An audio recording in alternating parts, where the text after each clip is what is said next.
aad baa mahadsan markaa xildhibaanka Cali iyo gudoomiyaha waxbarashada gobolka Ibrahim Digaale tababarkan aad maanta qaadanaysaan waa tababar ay soo agaasintay wasaaradda waxbarashada iyo saynisku oo ujeedadiisu tahay markaa in kor loo soo qaado ama dib isu xusuusan sida loo tayeeyo waxbarashada ama sida kormeerka loo xoojiyo saboorkan ku aragtaan waxa ku taala calaamadeeni qaranka Jamhuuriyadda Soomaaliya qura ku taala hay'adii Axmed ku aragtaan macnaheedu waxa weeye waa cashuurteen inagu aan bixinay weyn bilka salix boqolkiiba 6 baa la ka jiraa soo mushaarkiina ana inta laga jaraa islaanta sareewada fadhida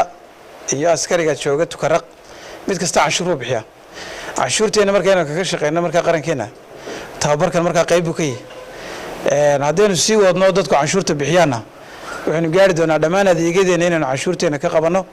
insha Allah ana seemka xukuumadda madaxweyne Muuse Bixi oo hogaaminaya ay ku socoto waxa la gaari doonaa isku filnaansho dhan walba haddaynu saa ku wadno tababarkeena marka ujeedadiisu waxa ahayd in saadii sheegay kor loo soo qaado tayada waxaan aad iyo aad u bogaadinayaa maamulka gobolka waxbarashada oo runtii dadaal fara badan geliyay isbedel runtii waxbarashada ka muuqato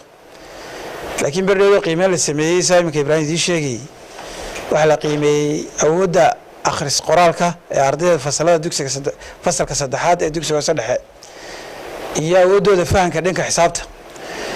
laba halbeeg ama laba standard caalami ah oo la kala yiraahdo marka IGRA iyo IGMA ayaa la isticmaalay oo midna ay tahay marka early grade reading assessment iyo early grade maths assessment labada halbeeg waa laba halbeeg caalamka laga isticmaalo oo lagu hubiyo marka fasalka la qiimeynayo tusaalaadii fasalka saddexaad oo kala tahay awoodda carruurta ku jirta si wax akhri karayso waxa loo qorayaa marka berberaha ku qoran berbero xagga dambe laga yimid loo qorayaa ama la isku dhaxdaadiyo kale ardaygii yaraa dhalinyarada ahaa ama fasalka saddexaad ku jiray halka dad berbero u qorto markuu BR marayo inta daba maskaxda ku korgorayso to berbero iska akhri karaya ama hadii wasaaradda loo qoro magaciisa loo qoro laakiin markii magaciisa la isku dhaxdaadiyo loo qoro waxay keenaysaa maskaxda inay fakarto oo qofkuna awoodii wax lagu akhriyo inuu leeyahay kala soo baxaysa waxa kale la qiimeeyaa marka waqtiga uu ku akhriyo marka daqiiqadaha inta halka ku qoran oo kale imika daqiiqada intee leeg buu qofku akhri karay ABCD oo kale loo qorayaa ama bata jaaxadi imisa minid buu ku dhameynaya saacad baa loo qabanaya waxa la eegayaa marka awoodiisa fahanka xisaabta xisaab yaro basic loo qorayaa marka waxa qayb ka tahay marka tayada ayaa la qiimeeyay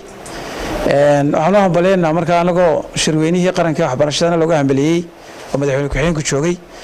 gobolka Sool oo kaalinta koowaad galay aad iyo aad baan ugu hambaleynaa dadaal fara badan oo gobolkaas sameeyay Soomaaliya dhan buu ka galay gobolka Saaxil gobolada ugu hooseeya ku jira runtii taas marka waxa la doonayaa in la noqoto inaga dardargelin idin noqoto oo dadaal la timaadaan qorshe fiican baan